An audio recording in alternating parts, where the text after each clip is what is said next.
자, 이번에는 두 번째 시간이죠. 지난번에 제가 화법 영역에서 문제풀이에 대한 원리를 좀 알려드렸고, 자, 이번 시간에는 화법 작문 복합 영역에 대해서 알아보겠습니다. 이게 화법 작문 영역에서는 제일 난이도가 높은 내용 확인 문제라서 앞서 연습했던 것보다는 내용 이해에 조금 더 초점을 좀 두셔야 돼요. 그래서 얘는 술렁술렁 읽어가지고서는 좀 문제의 답을 찾기가 오히려 시간을 더 소요하는 그런 부분이니까 읽을 때는 좀 제대로 이해할 수 있게끔 내용 이해에 조금 더 초점을 둬야겠습니다. 자, 그러면 이제 문제가 어떻게 출제가 됐는지를 먼저 좀 봐야 되는데, 화작의 기본은 문제를 통해서 문제에서 요구하는 내용들을 이해하는데 핵심을 둬야 돼요. 지금 가에 대한 내용, 그 다음에 보기를 기준으로 가를 평가하라. 그 다음에 6번에 보면 나에서 학생 1을, 그 다음에 7번에 기억 니은은 나달라게 있죠. 그 다음에 8번에도 나의 흐름에서 가에 해당하는 내용을 묻고 있으니까 가와 관련된 내용 2문제, 나와 관련된 내용이 3문제가 출제가 됐네요. 그러면 먼저 가를 읽으면서 가에서 나가 서로 상반된 내용이 아니라 서로 관련된 내용이라는 걸 생각을 하시고, 가의 내용의 문제를 풀면서 나에서 진행되는 내용도 어느 정도는 조금 더 이해할 수 있으니까 가를 한번 중심으로 읽어보겠습니다. 먼저 누리집 게시판에, 홈페이지 게시판에 올린 글이고요. 그 다음에 나는 학생들이 나눈 대화입니다. 안녕하세요. 저는 올해 학생회에서 개최하는 토론 한마당에 참가하고자 하는 누구입니다. 토론 한마당을 담당하는 학생회 운영진에게 토론 한마당 예선 방식의 개선을 건의하고자 게시판에 글을 쓰게 되었습니다. 자, 지금 토론 한마당의 예선 방식의 개선을 건의하는 게 지금 누리집의 게시판에 올린 목적이 되겠죠. 자, 그럼 이게 뭘 중심으로 하는지 좀 딱 보이죠? 자, 이렇게 이제 한 단락을 읽고 난 다음에 그 다음에 역시 또 이제 4번하고 5번의 선지를 조금 봐줄 필요는 있는 거예요. 근데 지금 5번에 보니까 모두 2문단, 3문단, 3문단 이런 식으로 지금 1문단은 없죠. 그럼 요거는 이제 볼 이유가 없는 거예요. 그 다음에 요걸 보니까 공동체의 문제를 해결할 수 있는 주제를 예상 독자로 설정했다 이랬잖아요. 그러면 여기 지금 공동체의 문제를 해결할 수 있는 주제, 바로 토론 한마당 예선 방식 개선을 위한 건의라는 거죠. 그러면 이거를 해결할 수 있는 건의의 대상이 결국은 예상 독자가 될 수 있을 거라는 거죠. 그리고 건의의 내용은 공동체의 문제를 해결하는 토론 한마당 예선 방식의 개선. 적절하네요. 그죠? 그 다음에 이번에 잠깐 보니까 공동체의 문제를 해결하기 위해서는 공동체 구성원 개개인의 인식 개선이 필요함을 글의 주제로 삼는다. 뭐 인식 개선을 건의한 건 아니잖아요. 그 다음에 깨달음을 성찰한다. 이런 글들은 아니고요. 개인적 성격이 강한 장문 매체. 지금 누리집 홈페이지 게시판인데 본인의 블로그면 몰라도 이거는 잘못됐죠. 글의 유형이 지금 보고서 형식을 취하라는 얘기잖아요. 그럼 보고서 형식의 분석과 절차가 나타나야 된다는 얘기. 어쨌든 우선 일단 1번이 답일 가능성이 되게 높은 것 같아요. 자, 이제 5번과 관련하면서 두 번째 문단부터 한번 보도록 하겠습니다. 학생회가 진행해온 토론 한마당은 예선과 본선에서 항상 많은 청중이 참여한 가운데 대면 토론을 진행해 현장감 넘친다는 장점이 있습니다. 그런데 참가팀이 늘면서 예선을 위한 시간과 공간 부족, 예선을 운영할 인원과 심사자 확보 곤란 등의 어려움이 발생해 이를 해소하기 위해 작년부터 예선에 참가할 수 있는 인원을 학급당 한 팀으로 제한했습니다. 자, 지금 문제가 뭐냐면 대면 토론을 실시하고 있는 현행 토론 방식의 문제가 우선 뭐 이런 장점은 있는데 이런 어려움이 발생해서 제한하게 되는 배경이 나타났네요. 자, 우선 일단 A를 먼저 한번 봐볼까요? 해결해야 될 현재 문제를 제시했는가? 두 번째 문단에서 현행 토론 한마당의 예선 방식으로 인해 발생한 문제를 언급한 내용은 이 방식으로 인해 발생한 문제를 언급했는지를 확인해 봐야 돼요. 이게 장점이 있습니다. 그런데 참가팀이 늘면서 이와 같은 어려움이 발생해서 이를 해소하기 위해 작년부터 예선에 참가할 수 있는 인원을 학급당 한 팀으로 제한했어요. 참가팀이 늘면서 발생한 운영상의 어려움을 문제로 제시했다라는 점에서 참가팀이 늘면서 발생한 운영상의 어려움을 문제로 제시했다. 지금 그런데 지금 이 건의의 내용이요. 참가팀이 늘면서 발생하게 된 문제를 해결하기 위한 게 아닌 것 같은데요. 예선 방식의 개선이니까 좀 더 봐야 될 것 같아요. 하지만 이런 현행 예선 방식으로 인해 토론 한마당에 대한 학생들의 불만이 매우 높아졌다는 문제가 발생했습니다. 뭐야. 지금 현행 대면 토론의 문제는 학생들의 불만이 높아진 거잖아요. 그죠? 지금 이로 인해서 나타난 문제는 여기 있는 게 맞는데, 근데 그게 해결해야 할 현재의 문제는 아니잖아요. 이게 얘랑 관련이 없네요. 정답 1번이네요. 자, 이해하셨나요? 요거는 이제 좀 약간 경험이 쌓이는 게 좀 중요할 것 같아요. 이런 문제. 요건 좀 상당히 어려웠던 문제네요. 학생회도 알다시피 작년 행사 이후 학교 신문이 어쩌고저쩌고 이렇게 해서 좀 이제 빠르게 좀 확인을 하는 거고요. 그 다음에 이제 나달락으로 바로 가는 거예요. 학생 1이 지금 학생 1이 중심이 되니까 학생 1을 중심으로 좀 이제 볼 필요가 있어요. 이렇게. 자, 한번 읽어볼까요? 토론 한마당 행사의 예선 방식을 개선해달라고 게시판에 올라온 글 봤지? 기간 연장은 일정상 당장 반영하기 곤란하니 참가 인원을 늘릴 수 있는 좋은 방안이 있는지 논의해보자. 그러니까 이 불만으로 인해서 참가 인원이 줄어든 거를 어떻게 해결할지 한번 보자. 예선 참가 인원을 학급당 한 팀으로 제한하다 보니 토론에 참가하지 못한 학생들이 많아져서 불만이 많다는 건데 예선 방식을 바꿔야 되겠더라. 행사 운영을 위한 시간과 공간이 부족하고 심사자가 부족한 상황에서 대면 토론을 유지하다 보니 참가 인원을 제한하게 되어 불만이 많아진 거니까 대면 토론을 대신할 방안을 찾을 필요가 있어. 자, 여기까지만 우선 일단 학생 1에 대해서 한번 볼까요? 가에서 토론 한마당 예선 방식 개선을 요구한 것을 논의의 계기로 삼고 있다. 맞아요. 가에서 건의의 내용 자체가 이거였죠. 이게 건의 내용이었잖아요. 근데 그 건의 내용을 지금 대화의 논제로 쓰고 있어요. 가에서 서술한 예선 참가 인원 제한의 배경을 언급하며, 그렇죠. 예선 참가 인원 제한 배경이 아까 여기 이거였던 것 같아요. 시간과 공간 부족, 그 다음에 예선을 운영할 인원과 심사자 확보 곤란 등의 어려움. 그래서 이를 통해서 인원을 제한하게 된 것. 그게 이제 어떤 배경을 언급한 건데, 지금 행사 운영을 위한 시공간이 부족하고 유지하다 보니 불만이 많아진 거니까 뭐 이러면서 지금 불만이라는 해결해야 될 문제의 배경이 뭔지를 지금 얘기한 거죠. 맞습니다. 그 다음 가에서 예선 방식 개선을 위해 제시한 두 가지 방식 각각의 장단점을 판단하며 논의를 진행하고 있다. 자, 그러면 토론 개요서를 도입하는 게 좋겠어. 그래서 언급한 것이기도 하지. 논제에 대한 입장과 근거가 담긴 토론 개요소를 제출하도록 해서 예선을 치르는 거야. 동영상을 활용해 보는 건 어때? 그렇지. 두 가지 방식이 여러 측면에서 달라 보이는데 장점은 뭐라고 생각해?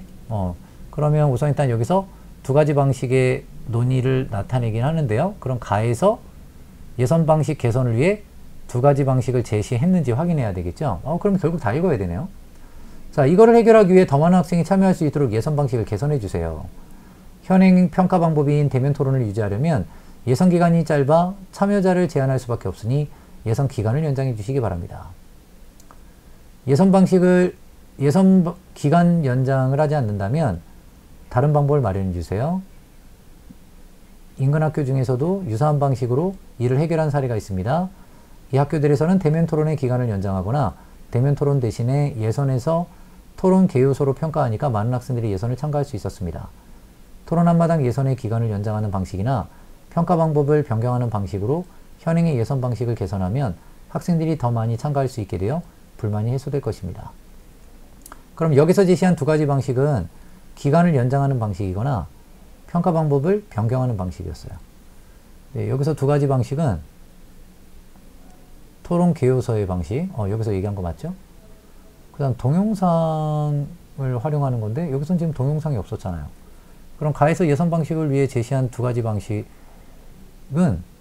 기간 연장 방식과 평가 방법이 대한, 즉 토론 개요소 방법인데, 여기서 얘기한 건 토론 개요소 방식과 동영상 촬영 방식이니까 이 두 가지가 서로 같지 않죠. 따라서 앞으로 장단점에 대한 언급이 나오더라도 가에서의 것에 대한 장단점이 아닐 거예요. 정답은 3번이네요. 다음 기억과 니은에 대해서 볼게요. 토론 개요소로 평가하는 것보다 심사자 부담은 큰 게 맞네. 그런데 이러긴 어려워. 1번 기억은 기억 직전 학생이가 말한 내용. 뭐라고 얘기했죠?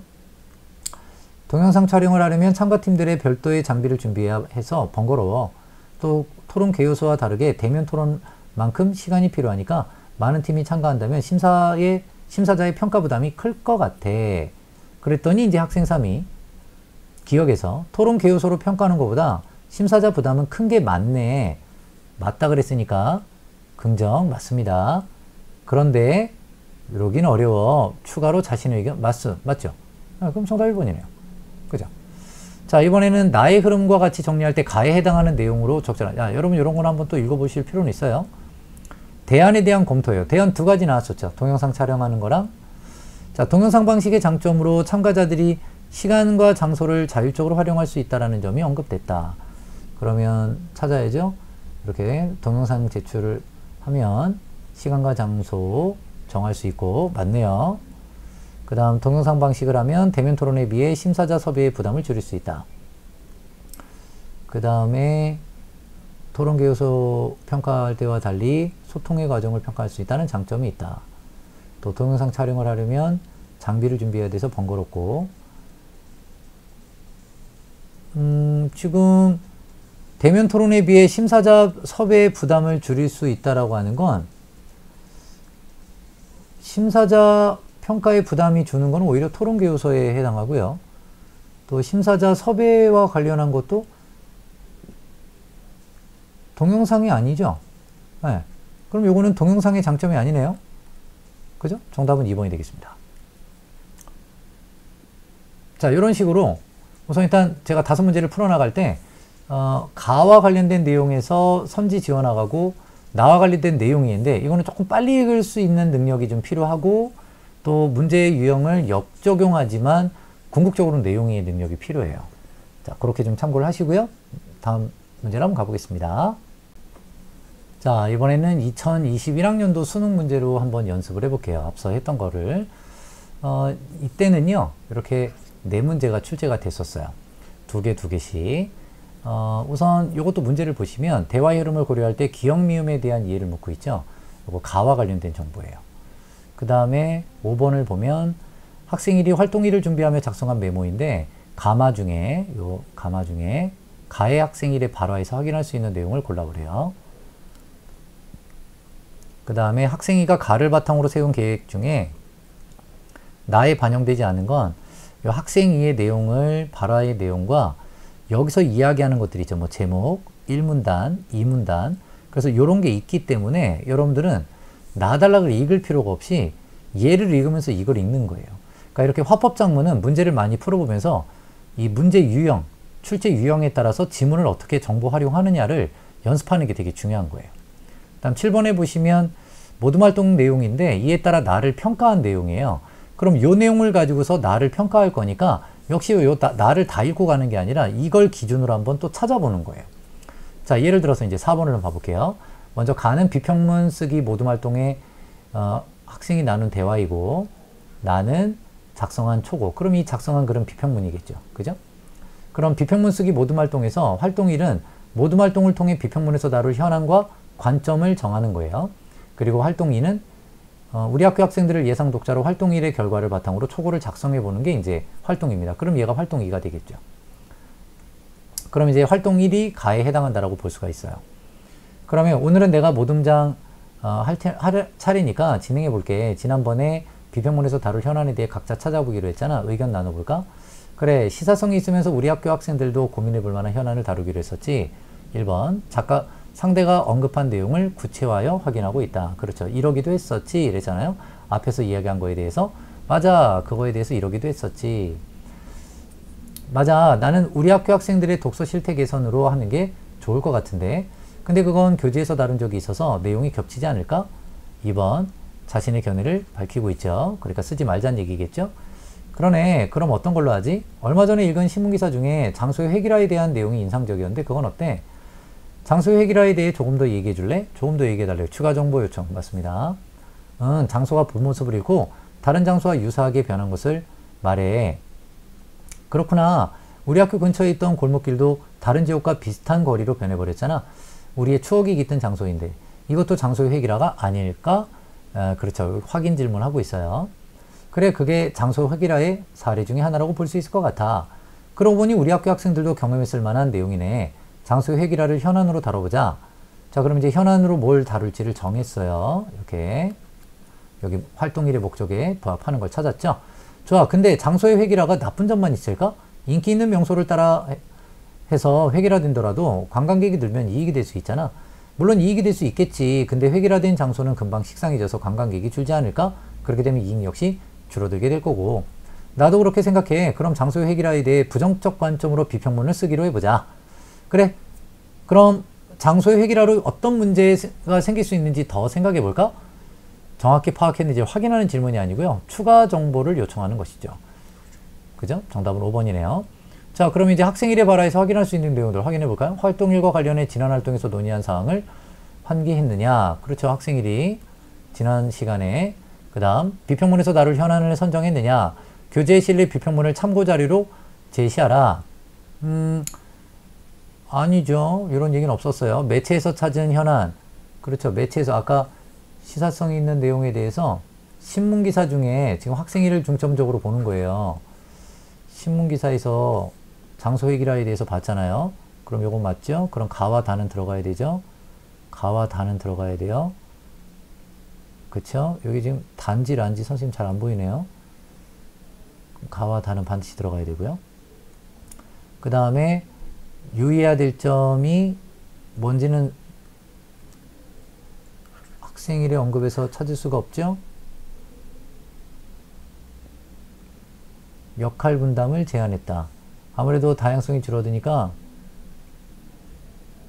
역할을 나눠볼까 제안했네요. 예, 정답은 2번이 확실하죠. 물론 이게 라라면 2번으로 바로 정답 체크했을 것 같아요, 선생님은. 그 다음에 학생 2를 보시면 가를 바탕으로 세운 글쓰기 계획이 나에 반영되지 않은 걸 찾아보래요. 그러면 이제 제목을 보면 활동일에서 선정한 현안이 드러나게 제목을 구성하라 그랬죠. 그럼 지금 현안은 장소 획일화가 핵심이죠. 네, 그럼 이건 맞는 거예요. 그 다음 활동일에서 예상 독자로 접했을 만하다고 논의된 경험을 제시하며 글을 시작하자. 그럼 우선 일단 예상 독자는 우리 학교 학생들인데 우리 학교 학생이라면 본 적이 있을 것이다. 네, 경험을 제시하며 글을 시작한 거 맞죠. 두 번째 문단에서는 자 여기에요. 두 번째 문단. 활동일에서 언급되지 않았던 전문가의 견해를 인용해서 현안에 대한 사회적 인식 변화를 설명하자. 정서적 유대가 훼손이 된다. 지리학자 에드워드 렐프, 나의 장소라고 느낄 수 있는 진정한 장소가 인간에게 중요하다고 밝히며 장소에 대한 정서적 유대를 강조했다. 잠깐만. 사회 인식의 변화를 드러낸 게 아니라 장소의 정서적 유대를 강조한 거지. 네, 정답은 3번이네요. 자, 이제 7번 문제는 나를 평가하는 거잖아요. 그럼 현안에 대한 주장이 분명하게 드러났는가? A를 고려할 때 장소 획일화는 바람직하지 않다라는 주장이 드러나야 돼. 바람직하지 않다. 오케이. B를 고려할 때 현안에 대한 관점이 일관된가? 장소 획일화에 대해 부정적으로 생각하는 관점을 일관되게 유지하는 건 글 끝까지 이게 나오면 되는 거니까 좀 이따 한번 더 다른 거 찾다가 한번 볼까요? C를 고려할 때 필자의 주장을 뒷받침할 근거를 제시했는가? 획일화된 장소에 식상함을 느낀 사람들이 장소의 선택권을 요구했다는 점을 근거로 제시하고 있다.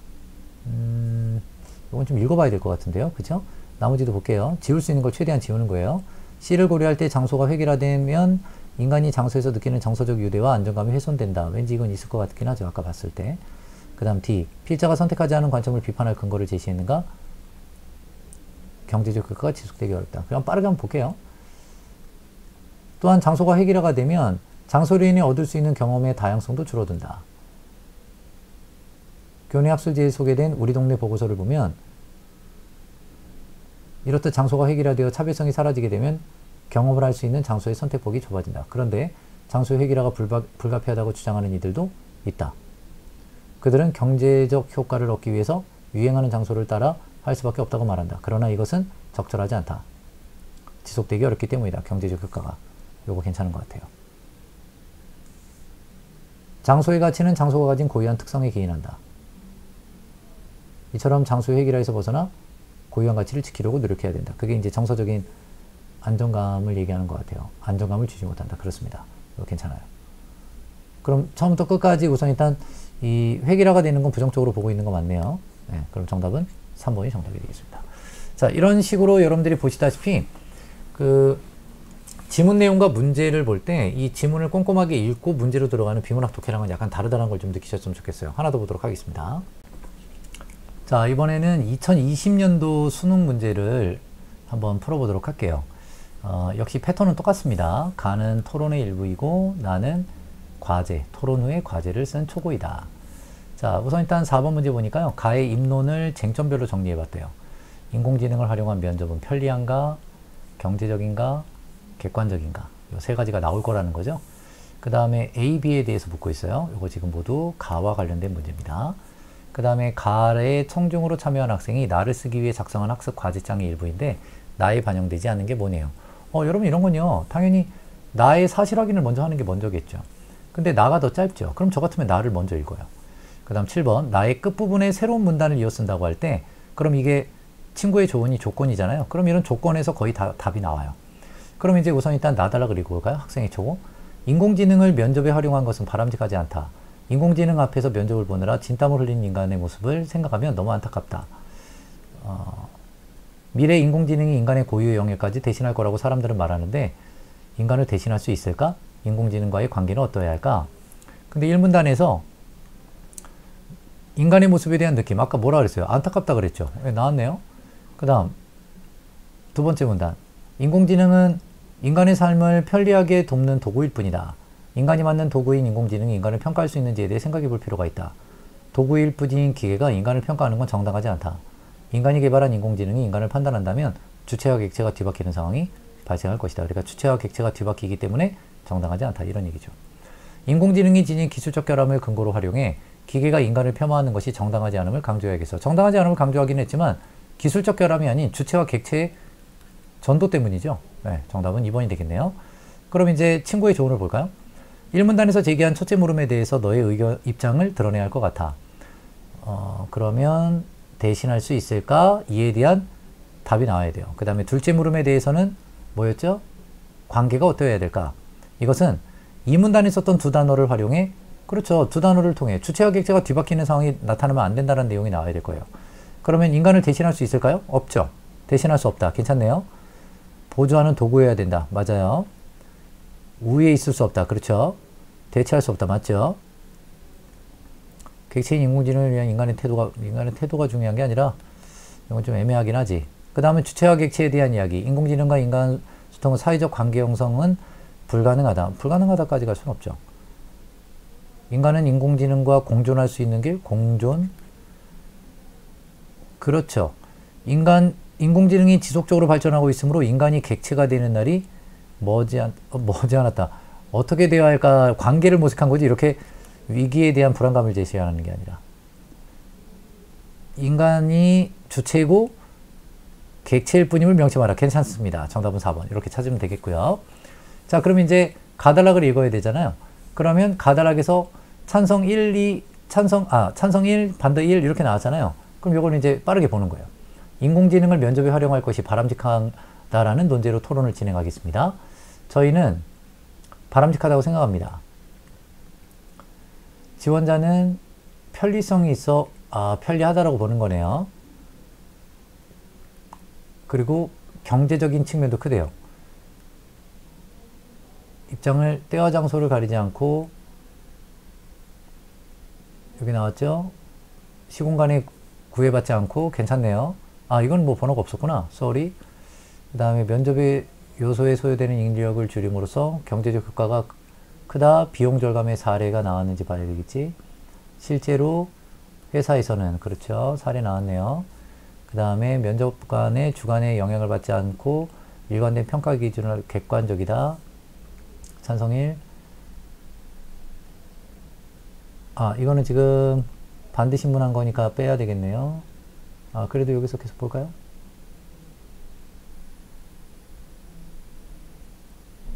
오히려 신뢰성이 더 높대네요. 잠재력에 대한 인공지능을 활용한 면접의 신뢰가 더 높게 나왔대요. 이거 괜찮네요. 평가 기준이 오히려 일관된다.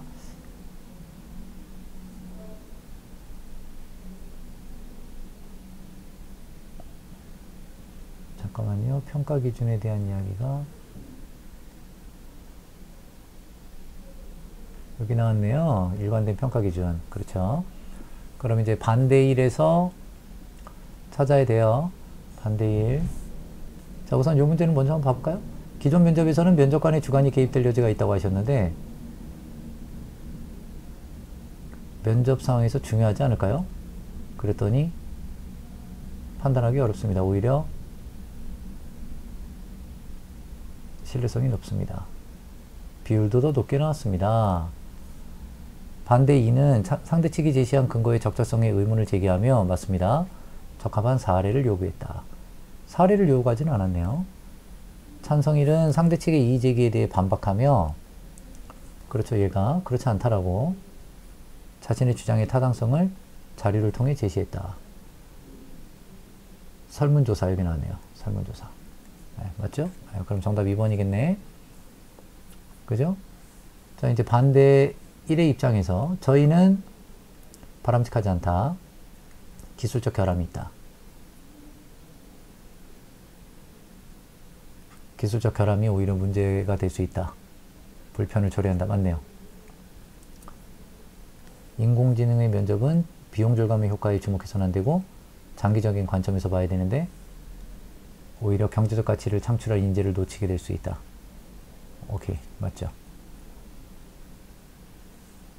빅데이터는 왜곡될 가능성이 있다. 아, 이게 문제네요. 근거하지 않은 게 아니라 빅데이터가 왜곡될 가능성을 문제 삼은 거죠. 네, 정답은 5번이네요. 자, 지금 제가 풀어나갈 때 다 일일이 읽지는 않았지만 선생님이 뭘 원하는지 아시겠죠? 이렇게 문제를 통해 지문의 정보를 활용하는 거예요. 그러니까 뭐 꼼꼼하게 읽는다고 해서 뭐 크게 뭐 달라지지는 않는 영역이니까 이런 식의 방법을 잘 익혀두시기 바랍니다. 그러면 제가 이제 세 번째 시간에는 작문 영역의 문제 푸는 걸 한번 실제로 또 보여드리도록 할게요. 고생하셨습니다.